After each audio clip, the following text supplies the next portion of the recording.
Welcome everyone. आज हम start करने लगे हैं एंटी फंगल ड्रग्स का अगला टॉपिक जो कि है सुपरफिशियल फंगल इन्फेक्शंस। आपको मैंने इससे पहले जो पढ़ाई है मैंने पढ़ा दी थी आपको कि सिस्टेमिक फंगल इन्फेक्शन होगा तो कौन सी ड्रग्स देनी है, वो सारी की सारी उनका जो रूट ऑफ एडमिनिस्ट्रेशन था वो भी सिस्टेमिक ही था, लाइक आइदर ओरल था या फिर इंट्रावीनस था।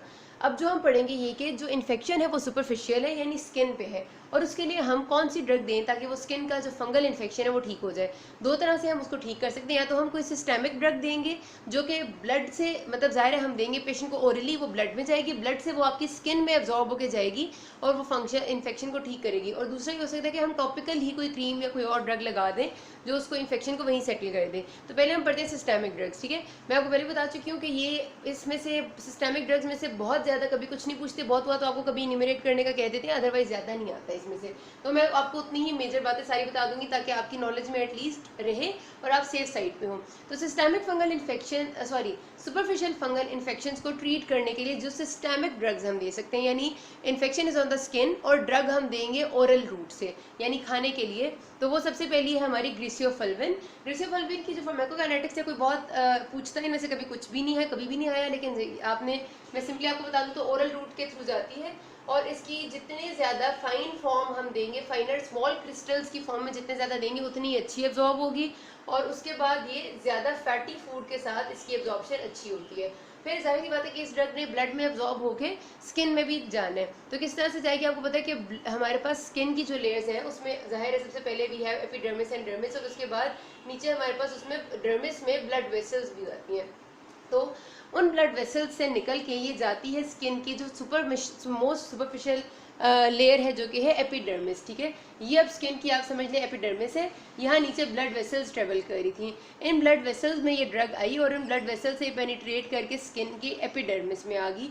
यहाँ एपिडर्मिस की स्किन की 5 लेयर्स होती थी, आपको याद होगा आपने पढ़ा था, स्ट्रेटम कॉर्नियम, फिर आती है स्ट्रेटम ल्यूसिडम, फिर ग्रेनुलोजम, फिर स्ट्रेटम है कोर्स्पाइनोजम एंड देन स्ट्रेटम डिजेल, ठीक है।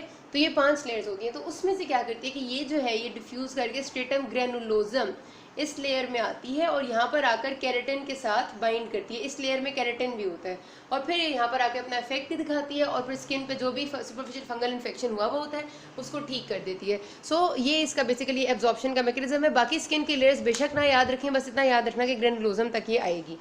मैकेनिज्म क्या है, मतलब ये फंजाई को किस तरह इनहिबिट करेगी, ये तो मैंने आपको बताया कि ये पहुंचेगी किस तरह। अब फंगस को इसने कैसे इनहिबिट करना है, तो फंगस में या तो ये उसी तरह से न्यूक्लिक एसिड की सिंथेसिस को इनहिबिट करती है फंगस की, ठीक है। न्यूक्लिक एसिड की सिंथेसिस नहीं होगी तो जाहिर सी बात है कि फंगस की ग्रोथ हो ही नहीं सकती। दूसरा ये काम करती है कि आपको पता है किसी भी चीज़ की माइटोसिस होने के लिए हमेशा माइक्रोट्यूब्यूल्स की असेंबली बहुत ज़रूरी होती है। आपने जब माइटोसिस वगैरह की पिक्चर्स बनाई होंगी तो आपने देखा होगा कि माइक्रोट्यूब्यूल्स किस तरह से यहाँ पर एक सेंट्रियोल हम बनाते थे, यहाँ दूसरा सेंट्रियोल बनाते थे और फिर उसके साथ हम लगा देते थे इधर 4 क्रोमोसोम्स को, गलत जगह से लग गए ऐसे, और यूं करके और फिर यूं करके फिर हम कहते थे कि वो सेपरेट हो रहे हैं। तो माइक्रोट्यूब्यूल्स की असेंबली पूरे डिवीजन के प्रोसेस के लिए, सेल डिवीजन के प्रोसेस के लिए बहुत ज़रूरी है। ये उस असेंबली को ख़राब कर देती है। माइक्रोट्यूब्यूल्स की असेंबली नहीं हो पाती तो सेल डिवीजन नहीं हो पाती एंड देन हमारे पास डेफिनेटली फंगस की डेथ हो जाती है। तो ये हमारे पास इसका मैकेनिज्म ऑफ एक्शन है। यूज़ इसको हम टॉपिकल, जाहिर सी बात है जो फंगल इन्फेक्शन होते हैं कैंडिडियासिस वगैरह उनमें कर सकते हैं, लेकिन अब इसको इतना यूज़ नहीं करते बिकॉज इससे अच्छी ड्रग्स हैं हमारे पास अवेलेबल और इसकी टॉक्सिसिटी ज़्यादा है। टॉक्सिसिटी में इसकी आपने बातें जो याद रखनी है वो ये है कि first of all headache, nausea, vomiting, confusion, gastrointestinal disturbance, ये तो आपने सिंपली हर किसी में ही ऑलमोस्ट लिख देनी होती है। जो स्पेशल बात है वो ये है कि पोरफायरियाज के जो पेशेंट होंगे जिनमें रेड ब्लड सेल में प्रॉब्लम होती है, पोरफायरिया उस डिजीज़ को कहते हैं, उनमें हमने कभी भी नहीं देनी क्योंकि ये प्रॉब्लम को इन्हेंस कर देती है। दूसरी इंपॉर्टेंट बात जो इनके बारे में कि वॉरफरिन के जो पेशेंट्स होते हैं उनमें वॉरफरिन आपको पता है कि हम देते हैं उन लोगों को जिनको एंटी कोएगुलेशन की जरूरत होती है। तो warfarin is an anti coagulant. तो ये क्या करेगी आके, जो ग्रेसियोफल्विन होती है ना, ये वॉरफरिन की अमाउंट को या इसकी बायोअवेलेबिलिटी को डिक्रीज कर देती है, ठीक है। तो जिन लोगों को, जो वॉरफरिन डिपेंडेंट लोग होते हैं जिनमें हम वॉरफरिन दे रहे होते हैं क्योंकि उनमें एंटी कोएगुलेशन रहे, खासतौर पे जैसे बेड रिडन पेशेंट्स होंगे जो प्रोलॉन्ग उनमें कोएगुलेशन एपिसोड्स, उनमें ब्लड में क्लॉट्स बनने बहुत ज़्यादा शुरू हो जाते हैं, उस ऐसे लोगों को वॉरफरिन देते हैं। तो ऐसे लोगों को अगर हम ग्रेसियोफल्विन देते हैं और वॉरफरिन का लेवल डिक्रीज हो जाता है बॉडी में, तो उनकी बॉडी में ब्लड थिक हो जाएगा और क्लॉट्स बनने लग जाएंगे जो कि उनको, अब यही क्लॉट्स अगर मैं मजीद आगे जाऊंगी तो वो पल्मोनरी एम्बोलिज्म कर सकते हैं और उससे पेशेंट की डेथ हो सकती है। सो ये एडवर्स इफेक्ट इसका बहुत इंपॉर्टेंट है, ठीक है, कि ये वार्फरिन की बायोअवेलेबिलिटी को डिक्रीज कर देता है, हमने सोच समझ के देनी होती है।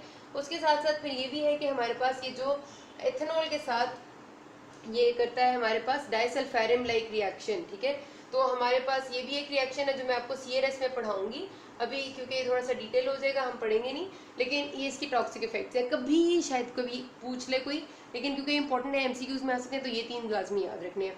अब हम अगली ड्रग पढ़ते हैं जो कि है टेरबेनाफिन। ओके गाइस, टेरबेनाफिन की फार्माकोकाइनेटिक्स में कोई खास बात नहीं है, इसलिए इसको याद रखने की जरूरत नहीं है। मैकेनिज्म ऑफ एक्शन इसका सिर्फ किया आपने याद रखना है कि मैंने आपको उस वक्त जब दिखाया था कि देयर इज स्क्वालिन, जो कि स्क्वालिन एपोक्साइड में कन्वर्ट हो रहा था, जब मैंने आपको दिखाई थी एर्गोस्टेरॉल के सिंथेसिस, यहाँ से बन रहा था लेनोस्टेरॉल और यहाँ से बन रहा था एर्गोस्टेरॉल। अब इसके लिए क्या जरूरी काम था कि स्क्वालिन का स्क्वालिन एपोक्साइड में कन्वर्ट होना। ये क्या करता है कि यहाँ पर जो एंजाइम होता है दैट इज स्क्वालिन एपोक्सीडेज, ठीक है, एक एंजाइम चाहिए होता है स्क्वालिन एपोक्सीडेज, ये आकर टेरबेनाफिन इस एंजाइम को इनहिबिट कर देता है, तो हमारे पास स्क्वालिन बहुत ज़्यादा अमाउंट में एक्यूमुलेट हो जाती है और एर्गोस्टेरॉल की सिंथेसिस हो ही नहीं पाती। एर्गोस्टेरॉल सिंथेसाइज नहीं हो रही और स्क्वालिन एक्यूमुलेट हो रही है, दोनों चीज़ें टॉक्सिक हैं सेल के लिए और सेल की डेथ हो जाएगी, ठीक है। तो ये इसका मैकेनिज्म ऑफ एक्शन है कि ये एर्गोस्टेरॉल की सिंथेसिस को रोक देती है एट दिस स्टेप। अच्छा, यूजेस इसके क्या है, हमारे पास जो आपके जितने भी ट्रॉपिकल फंगल इन्फेक्शंस होते हैं, लाइक आपका कैंडिडियासिस है, ओनिकोमाइकोसिस वगैरह है, उनके लिए काफ़ी अच्छी होती है, बिकॉज ये जो है ना इसके टॉक्सिक इफेक्ट्स उतने ज़्यादा नहीं है। इसकी टॉक्सिसिटी सिंपल वही रैश, हेडेक, थोड़ी बहुत गैस्ट्रोइंटेस्टाइनल डिस्टर्बेंस वगैरह, लेकिन सवेयर नहीं है, तो इससे ये काफ़ी बेहतर टू यूज़ है एज़ कम्पेयर टू ग्रिसियोफल्विन। और इसके बारे में आपने ये बात याद रखनी है कि हमारे पास ये भी जिस तरह हमने ग्रिसियोफल्विन पढ़ा था ना कि केराटिन में जाती है, मतलब ब्लड से जाती है, ब्लड के थ्रू फिर स्किन में जाएगी और स्किन की स्ट्रेटम ग्रेनुलोसम में जाएगी और केराटिन के साथ कंबाइन करेगी, इसका भी बाकी सारा वही मैकेनिज्म है, ठीक है। सिर्फ जाके फंगस को जो इसने इनहिबिट करना है वो इसके थ्रू करना है, स्क्वालिन एपोक्सीडेज के थ्रू। तो ये टेरबेनाफिन भी पूरी होगी। तीसरी जो हमारे पास ड्रग्स होती है ना सुपरफिशियल फंगल इन्फेक्शन के लिए सिस्टेमिक ड्रग्स, वो हमारी वही एजोल एंटीफंगल्स हैं। तो एजोल एंटीफंगल्स इतनी वाइड स्पेक्ट्रम है, मतलब उसमें से खास तौर पे जो मैंने आपको बताई थी वोरिकोनाजोल और पोसाकोनाजोल के, वो आपके सिस्टेमिक फंगल इन्फेक्शंस को भी ठीक कर देती हैं, जो बॉडी के अंदर हुए हुए होते हैं वो सुपरफिशियल फंगल इन्फेक्शंस के लिए भी बहुत अच्छी हैं। तो उनको अब जाहिर सी बात है कि मैं दोबारा आपको बताऊंगी नहीं क्योंकि वो हम पढ़ चुके हैं, लेकिन वो काफ़ी अच्छी होती हैं। अब बात कर लेते हैं टॉपिकल ड्रग्स की। अच्छा जी, तो अब हमें इन्हें लिखिए जो आपके सामने, this is the list of topical antifungal drugs जो कि दी जा सकते हैं किसी भी टॉपिकल इन्फेक्शन में। अच्छा, अब इसमें से आपको क्या होता है, मैंने आपको बताया था कि पहले भी कि टॉपिकल एंटीफंगल ड्रग्स की कभी भी डिटेल आई भी नहीं है, मिनी कैटजंग में भी नहीं उनने ज़्यादा दी हुई, लेकिन वो कभी भी क्वेश्चन में पूछते भी नहीं है, हमेशा वो आपसे लिस्ट मांगते हैं। इसमें से आपने पहले 3 नाम जो मैंने ब्लू से लिखे इनको तो बहुत अच्छे से याद करना है, हमेशा टॉप पे यही 3 नाम होने चाहिए, इन नीचे वालों में से कोई भी ऊपर नहीं आएगा, ठीक है। निस्टैटिन क्या है, निस्टैटिन एम्फोटेरिसिन बी की फैमिली की एक ड्रग है। एम्फोटेरिसिन मैंने आपको शुरू में पढ़ाई थी ना, पोलीइन मैंने उसे कहा था, ये उसी तरह की एक ड्रग है जो एर्गोस्टेरॉल के सिंथेसिस को इनहिबिट करती है, लेकिन क्योंकि इसकी सिस्टेमिक अगर दें तो टॉक्सिसिटी बहुत ज़्यादा होती है, इसलिए हम इसे सिर्फ टॉपिकल देते हैं। टॉपिकल एंटीफंगल ये बहुत अच्छी है, ब्रॉड स्पेक्ट्रम। माइकोनाजोल और क्लोट्रिमाजोल ये दोनों एजोल एंटीफंगल की फैमिली की ड्रग्स हैं जो टॉपिकल इस्तेमाल होती हैं, एंड दे हैव द ये स्पेशली जो क्लोट्रिमाजोल है ये बहुत ब्रॉड स्पेक्ट्रम है, बहुत सारी म्यूकोमाइकोसिस को ये कवर करती है। और अगर आप नॉर्मल देखते हैं तो एक जनरल में बताऊँ कि जब भी आप किसी अगर डॉक्टर के पास जाते हैं, एक जनरल डॉक्टर के पास, और आप उसको कोई सुपरफिशियल फंगल इन्फेक्शन उसे पता चलता है, तो वो हमेशा आपको सबसे पहले क्लोट्रिमाजोल क्रीम ही रिकमेंड करता है, ये बहुत ज़्यादा यूज़ होती है। इसीलिए मैं कह रही हूँ ये 3 ड्रग्स हमेशा अपनी अपनी लिस्ट में सबसे ऊपर रखनी है। नीचे फिर आप इनके पास आएंगे, ये आपकी टोलनेफ्टेट है, अनडिसाइलेनिक एसिड है, ब्यूटीनेफिन है, बेंजोइक एसिड है, सोडियम थायोसल्फेट। ये इनमें से आपको जो याद रहेगी, क्योंकि आपसे SCQs में ना वो लोग पूछते हैं कि लिस्ट बताएं, तो आपने 5 कम से कम लिखनी होती है। 2 नंबर का सवाल होता है, 4 या 5 लिख देंगे तो वेरी मच फाइन है। 3 तो यही है, निस्टैटिन, माइकोनाजोल, क्लोट्रिमाजोल, बहुत सिंपल सी है। क्लोट्रिमाजोल आपके पास बहुत सारी नामों से आती है, ठीक है। उसके बाद हमारे पास फिर इनमें से आप कोई सी भी 2 याद रख लें जो आपको याद रहेगा, ठीक है। So this is all about anti fungal drugs. कोई मसला हो तो you can always ask me. और मैंने लिंक आपको जो टॉपिक्स बिग कैटजन से करने हैं वो भी मैंने इसमें डाल दी इस वीडियो की डिस्क्रिप्शन में, और जो टॉपिक्स आपने फार्माकोलॉजी में से लाजमी करने हैं अगर आप मिनी कर रहे हैं तो वो भी मैंने दोनों डाल दी। तो बिग कैटजन वाले जो लोग मिनी कैटजन पढ़ते हैं वो प्लीज़ लाजमी उनको देख लीजिएगा कि बिग से कौन से टॉपिक्स करने होते हैं। So if you have any query you can ask me. Thank you.